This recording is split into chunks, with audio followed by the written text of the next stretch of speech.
So this time, we're now going to determine under what conditions of the switches would the network be closed, meaning current flows into this specific network. So to do that, we can use our propositions and truth tables. So the first thing that we would need to do would be representing this as a proposition.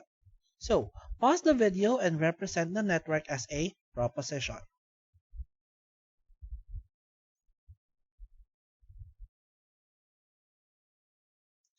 Alright, so as you can see, we have here parallel. So this will be R or P, and this will be R or not P. And these two parallel networks are in series with Q. So therefore, I can write this as R or P and Q and R or not P. So this is our statement that we would need to create a closure table. So let's do that. We have actually our propositional variables as P, Q, and R. So that means we would be having 8 possible combinations of truth values. So let's write that. First, all true, all ones, then all false, then by 2. Again, this is just my personal way of writing it. You can have it in different combinations. Me, I'm just doing it this way because this is easier to remember, and I am sure that I can cover all possible cases. And now our proposition, and as you can see, I'm going to use the alternative method of writing a truth table. So and now I'm just going to copy first, since these are the basic propositional variables. Going to use I'll still use black for now. So this is 1 0 1 0 1 0 1 0. So it'd be 1 2 3 4 1, then 1 2 3 4 false. Then Q would be 1 1 1 0 0 1 1 0 0. R will just be 1 0 1 0 1 0 1 0. And there you go. The rest, we have to change the ones here that's basic. So the first that I would like to change is this not P. I'll still write it in black though. I just need to negate all of this. So I'll have 1, 2, 3, 4 zeros, then 1, 2, 3, 4 ones. Alright, so now we can find the truth values of those inside the parentheses. Alright, so let me first use red for the ones inside, and both of them are ORs, parallel, so there will be disjunction. So at least one should be true. So this is true, true, true, true, true, and this is false now. This is true and this is false. I will do the same thing here. This is true, this is false, true, false, true, true, true, and true.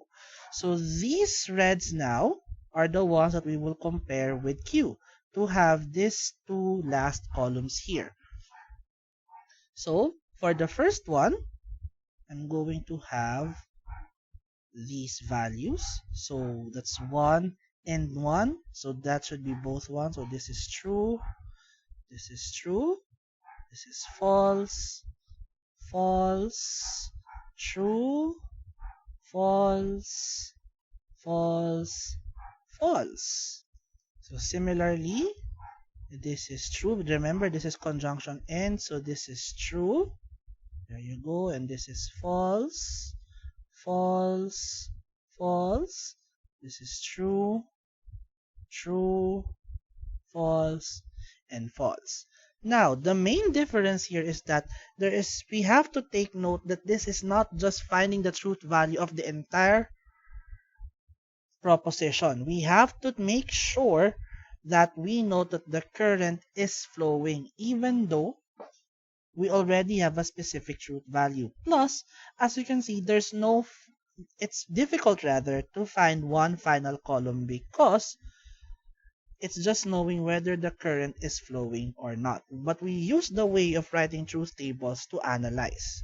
So, In this specific case, for example, when all switches are closed here, so the first row, if all switches are closed, it's only not P that will be open, but as you can see, current will still flow. Anyway, this is parallel, so if we're going to follow, the current will flow here, then it will pass through Q, pass through R, but it will not pass through not P.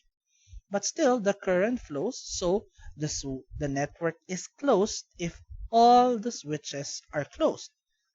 And that's how we analyze our network using our closure table. So, when is this not closed? Let's have one example here. So, if we're going to take a look, we can have... So, what about the other rows? Let's take a look at the second row. P is closed, Q is closed, R is open. So, if P is closed here, but R is open, the current can still flow because it's parallel. So, it's flowing here. It still flows through Q because this is already, because that is still 1, so this is closed here, so Q can still go through. However, as you can see here at this point, R is open here, so that means it will not flow through here. And if P is closed, not P is open, so it is open here. The entire parallel network here is open, so the current cannot flow. Hence, this setting of the network wherein P is closed, Q is closed, R is open, makes that entire network open. So the first one, this is closed, while the second one is open. So pause the video and try to analyze on which other cases is the network closed.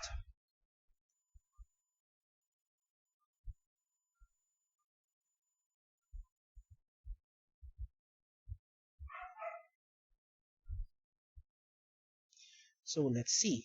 In the third row, Q is open, so current cannot flow in the middle, so this is open. In the fourth row, again, Q is open, so current cannot flow in the middle. So here, P is open, but Q and R are closed, so current can flow through R, can flow through Q, and can flow through both R and not P. So this is closed. While for the other one, Q is open, yes, but as you can see, Q is closed rather, but R and P are open. So at the start, no current can actually flow. So this is open. While here in this case, although current can flow through R because it's closed, Q is open. So that means current cannot flow in the middle. So this is open. And finally, all are open. So, well, the entire network is open. So when is it closed?